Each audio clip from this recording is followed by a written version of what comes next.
Hai sahabat, jangan lupa like, komen, dan subscribe ya.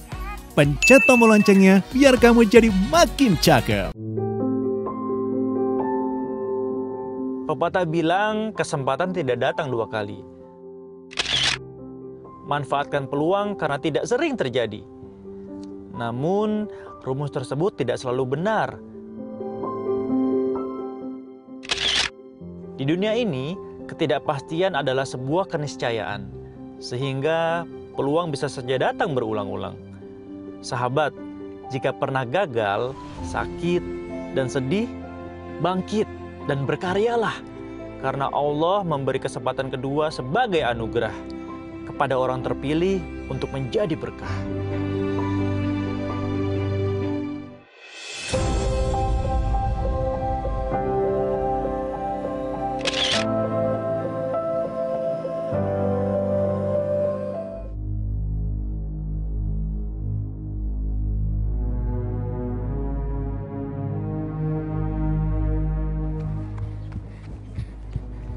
Kamu udah ngerjain PR belum? Udah Lintang, kamu udah belum? Aku belum. Yaudah yuk, udah telat juga. Ayo, Ayo, kita ayo. juga. Telat juga. Udah yuk, ini jalan.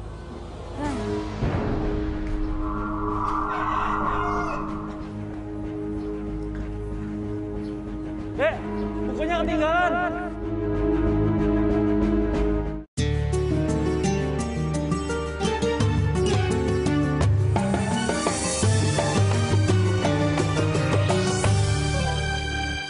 Seperti biasa, saya lagi foto-foto. Saya ngelihat ada dua orang anak, satu besar, satu kecil, dan mereka lagi belajar di pinggir jalan.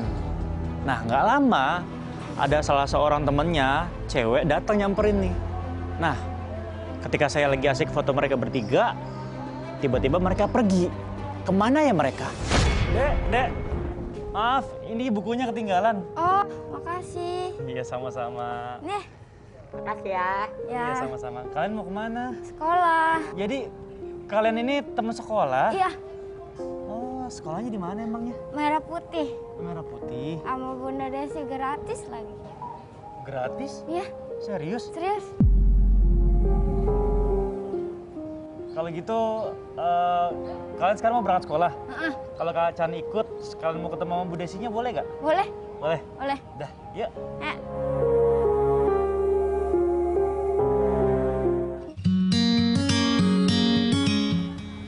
Sering dilakukan. Assalamualaikum. Waalaikumsalam. Kok telat? Ayo masuk.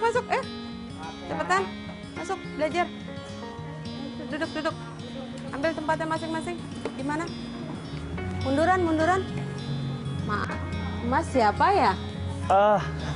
Assalamualaikum Bu. Waalaikumsalam. Perkenalkan, nama saya Chan Kelvin. Oh iya. Tadi kebetulan di jalan saya ketemu sama Reza, Alpin, dan juga Lintang. Dan kebetulan tadi bukunya ada yang ketinggalan. Oh iya. Nah, saya nanyain, kalian mau kemana? Katanya mau sekolah di Sekolah Merah Putih, Oh, punyanya iya. Bu Desi. Iya. Katanya gratis gitu. Iya, alhamdulillah. Dan ya alhamdulillah akhirnya mereka ngajakin saya ke sini. Saya iya. izin mau lihat-lihat di sini boleh, Ibu? Boleh. Kebetulan aku Desi. Oh, iya. Pemiliknya.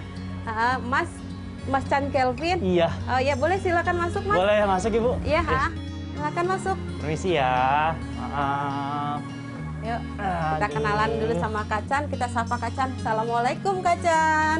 Assalamualaikum Kak Chan. Waalaikumsalam warahmatullahi wabarakatuh. Sehat semua adik-adik? Alhamdulillah. Kacan jauh-jauh nih datang ya. Lagi foto-foto ya. Iya, kebetulan juga memang hobinya jadi fotografer, Ibu. Masya Gitu. Allah. Nah, teman-teman, ada yang mau nanya nggak sama Kacan? Saya Kak, nama saya Yogi. Saya mau nanya, kalau foto-foto itu masuk majalah nggak Kak?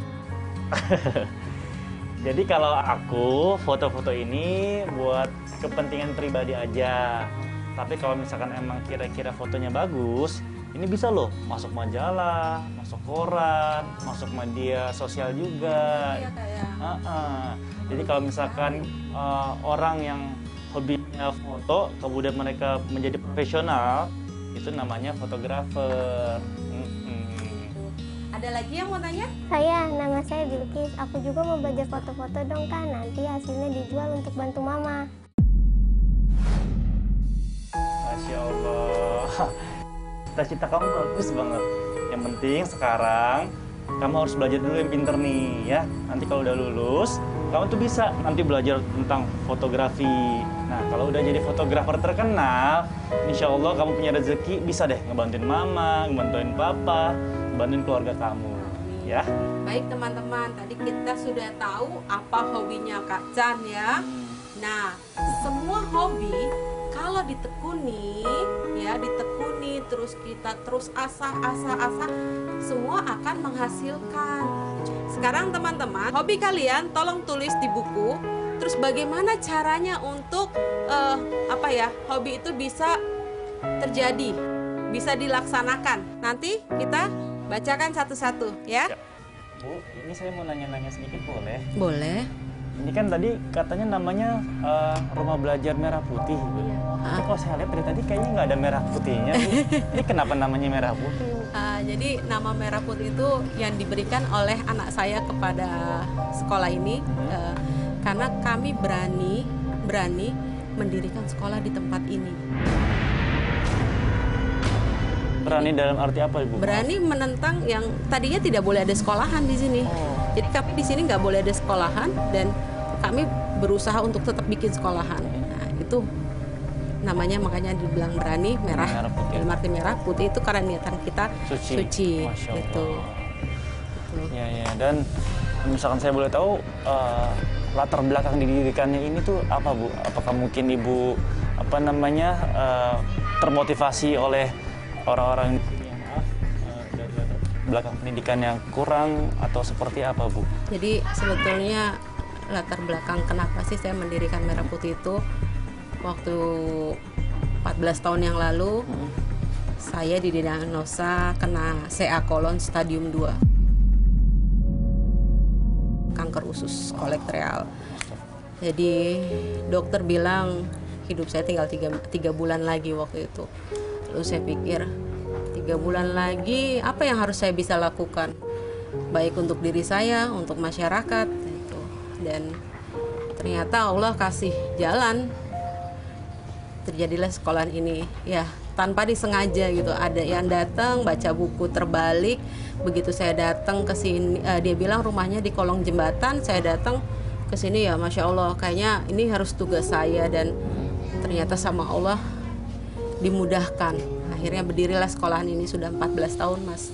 Ya Allah. Saya cuma minta sama Allah, ya Allah dimudahkan semuanya ya Allah demi anak-anak gitu.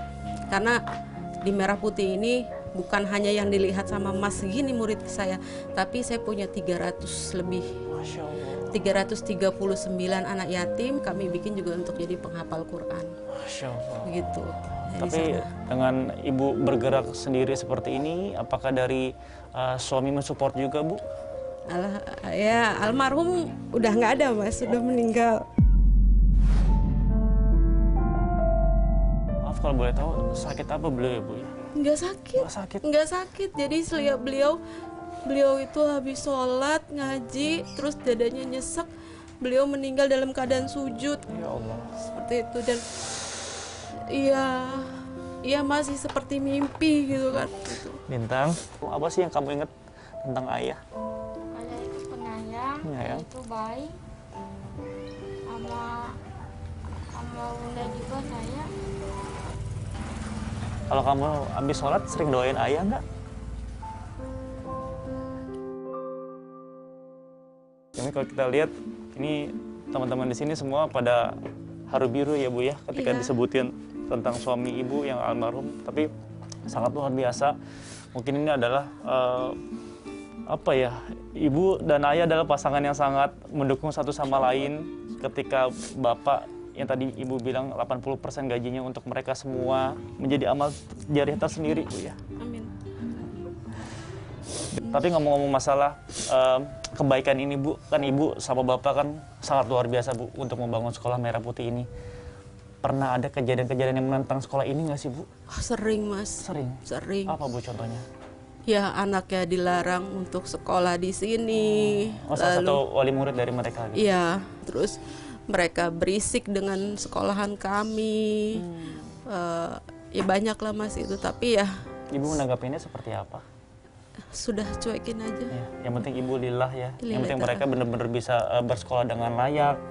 Dan mudah-mudahan ya apapun yang ibu dan bapak perlakukan seperti ini ya terhadap anak-anak ini bisa menjadikan sesuatu Amin. kebaikan dan juga keberkahan Iya. buat ibu dan juga Iya, bapak. amin. Karena saya yakin daerah Kojem itu bukan seperti orang bilang daerah Kojem itu terdiri dari orang-orang yang jahat, yang badung, yang nakal. Enggak, anak-anak ini juga mereka nggak mau tinggal di Kojem. Kolong jembatan. Iya, kolong jembatan nggak mau. Cuman memang kondisinya, dan saya yakin mereka juga anak-anak yang hebat, anak-anak yang pinter. Jadi berikanlah haknya mereka seperti itu.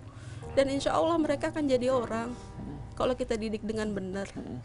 Tapi kalau misalkan saya boleh tahu Bu, ini sahabat-sahabat kita di Kojem ini kenapa mereka tidak sekolah secara formal Ibu? Banyakan yang dibully. Oh, dibully. Banyak kasus bully, yaitu karena mereka tinggal di Kojem.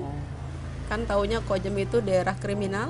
Nah itu di Kojem, jadi biasanya kalau mereka lewat, oh orang Kojem nih dengan begini-begini gitu. Itu terus mereka juga kadang nggak punya akte, itu dua masalah itu yang paling besar di sini. Nah, Dan bukan juga dari perekonomian keluarga kali Bu, Iya, yang untuk perekonomian. sekolah secara formal kan mungkin butuh Perlu biaya dana. administrasi, Iya. transport juga. Ya Betul. mungkin dengan adanya sekolah merah putih yang pada akhirnya mengakomodir mereka semua untuk ya nggak usah kemana-mana lah, dekat kok dari rumah. Tapi Iya. secara tidak langsung bisa mendapatkan pelajaran nih dari seorang ibu gitu ya. iya, dan di sini juga kan fleksibel. Jadi kalau mereka masih mau bantuin orang tuanya di perahu, mereka masih bisa karena kan nggak setiap hari sekolahnya. Setiap gitu. hari apa Bu di sini kalau boleh Di tahu? sini seminggu 4 kali, kadang 5 kali kalau udah belajar komputer. Ya jadi gitulah Mas, suka dukanya di sini. Yang enak ya enak ada, yang nggak enak ya dibikin enak aja lah Mas. Gitu. Ketika saya lagi ngobrol sama Bu Desi dan juga anak-anak muridnya, nggak lama Bu Desi menerima pesan di handphonenya.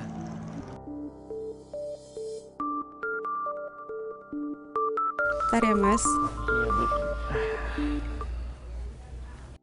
Ya Allah. Mas, aku pamit dulu ya. Aku ada masalah nih, aku ditagih itu sewa tempat Mas. Ini udah nggak enak ya. Katanya nih ya, ada salah seorang yang menagih uang rukonya sambil marah-marah di rumah.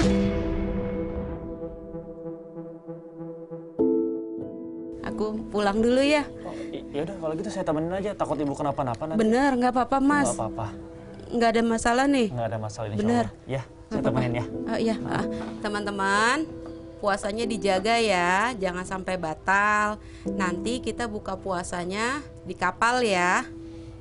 Dijaga ya puasanya, janji ya. Janji.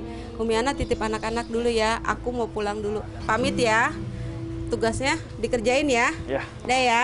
Assalamualaikum.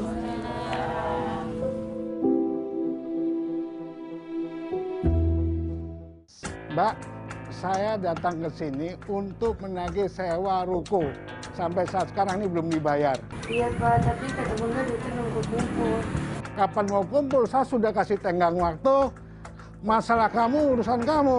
Kewajiban bayar harus dibayarkan. Mana bunda kamu? Dek, kamu kenapa, Dek? Dek!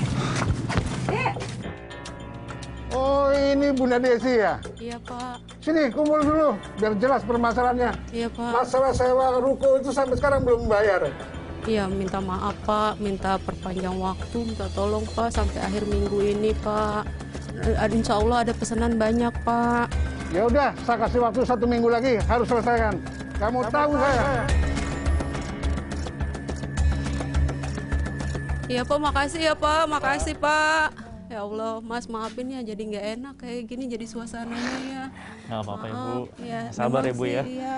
Emang salah saya sih Mas. Harusnya udah bayar dari kemarin ya, cuman gitu pesanan kan bayarannya juga nungguin pesanan catering. Loh, Gitu. Ibu ada catering? Ada Mas, kebetulan ya alhamdulillah lah buat buat kebutuhan sehari-hari, buat bantu anak-anak sekolah, ya buat semuanya lah di Merah Putih Mas gitu. Ini kebetulan hari ini juga ada pesanan gitu di kios. Mas Chan mau ikut bantu? Oh, Dengan senang hati, Bu. Mau? Bener? Ya. Yuk kita ke sana ya. Ya, baik, Bu. Dek, maafin Bunda ya, Dek ya. Maafin ya, Nak ya. Udah Adek di rumah ya, jaga rumah ya. Kan Adek masih ada tugas sekolah ya. Ya udah jaga rumah ya. Udah Adek. Assalamualaikum. Assalamualaikum.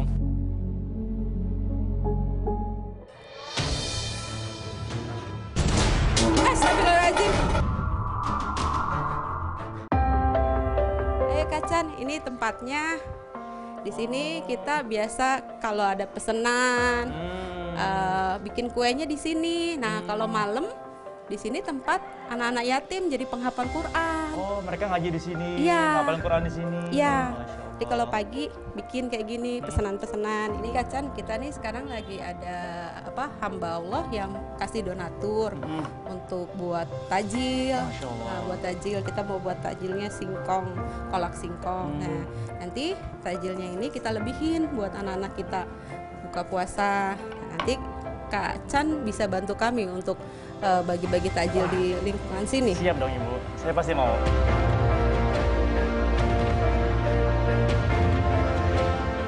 Nah Bunda, kemarin kan kayak mungkin Bunda mendapatkan kesempatan kedua ya dari Allah nih untuk berbuat baik. Apa sih Bun yang pada akhirnya membuat Bunda tuh akhirnya pengen banget di kesempatan kedua ini jadi pengen mengabdi kepada masyarakat tuh kenapa Bun? Ini sebetulnya pengen berbagi aja sama orang. Manusia yang berhasil adalah manusia yang bermanfaat buat orang lain, Mas. Jadi itu yang melandasi saya harus terus berbuat baik sama orang. Pernah ada nggak Bu yang menurut Ibu tuh, oh ternyata filosofi dari anak ini ataupun keluarganya itu cerita yang sedih seperti apa? Pernah ada Bu? Jadi beliau itu orang tuanya pekerja malam gitu. Pekerja malam dan dia itu selalu dicekokin obat batuk. Jadi biar anak itu tidur kan. PAUD masuk, paket masuk. Akhirnya dia sekarang sudah SMA dan dia insya Allah dapat beasiswa. Masya Allah. Betulnya masih banyak lagi Mas cerita-cerita anak-anak tuh ya yang diabus kemarin tuh ya itu sangat menyedihkan. Harus bawa sendiri ke Rumah Sakit Cipto untuk divisum. Sampai akhirnya ya kita minta bantuan lah dengan pembina saya. Alhamdulillah orangnya ketangkep sampai ditembak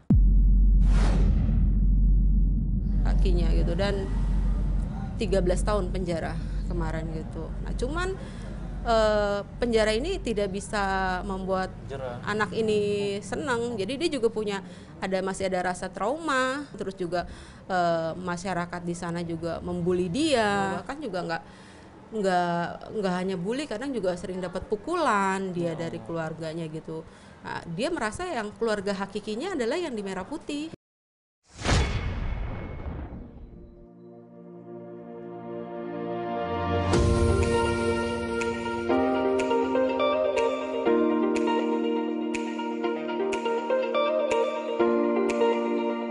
Jadi kalau bulan Ramadan gini Mas, kita sering bikin takjil kalau ada donatur-donatur nih. Mungkin donatur-donatur itu pada pengen juga ya Bu ya mendapatkan pahala orang berbuka puasa. Iya, iya. Ya kita sama-sama bikin takjilan. Iya. Buat ngasih orang-orang yang berpuasa gitu.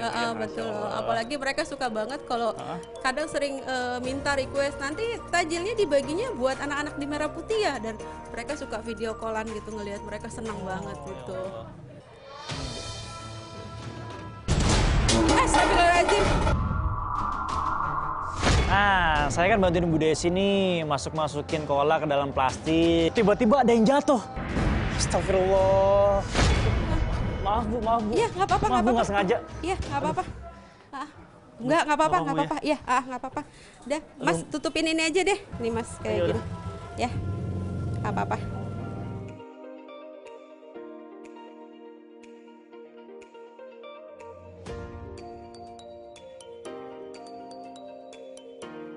Alhamdulillah Kacan ini udah selesai. Nih setengahnya kita bagiin di sini, setengahnya lagi buat anak-anak kita di sekolahan. Ya. Siap. Ayo Kacan. Bismillahirrahmanirrahim.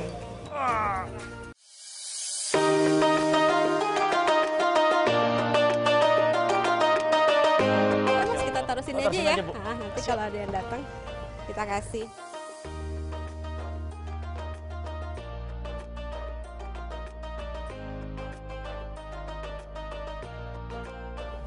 Oh, jadi di sini Bu kita ketemu anak-anaknya. Iya.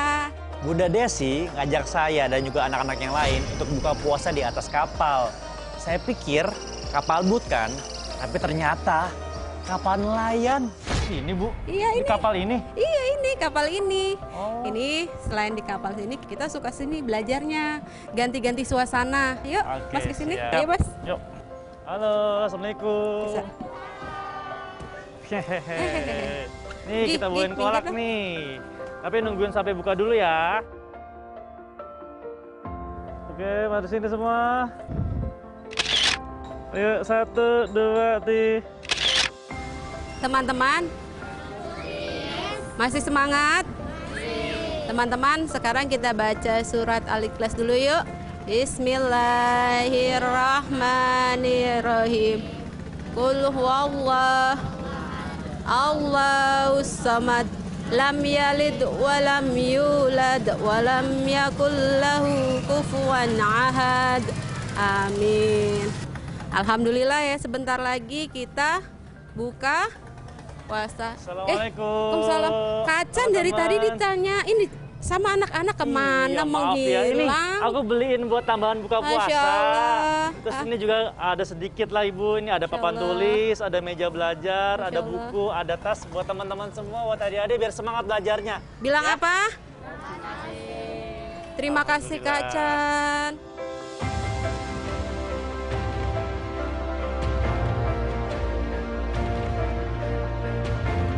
Allahu Akbar, Allahu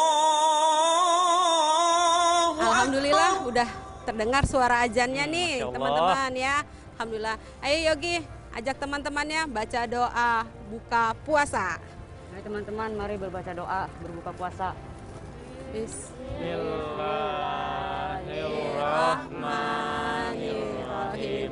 Allahumma kuntu rabbika amantu wa ala rizkika aftartu bi rahmatika ya arhamar rahimin. Amin. Alhamdulillah. Sahabat Safar, di bulan Ramadan ini alhamdulillah Allah mempertemukan saya dengan Ibu Desi.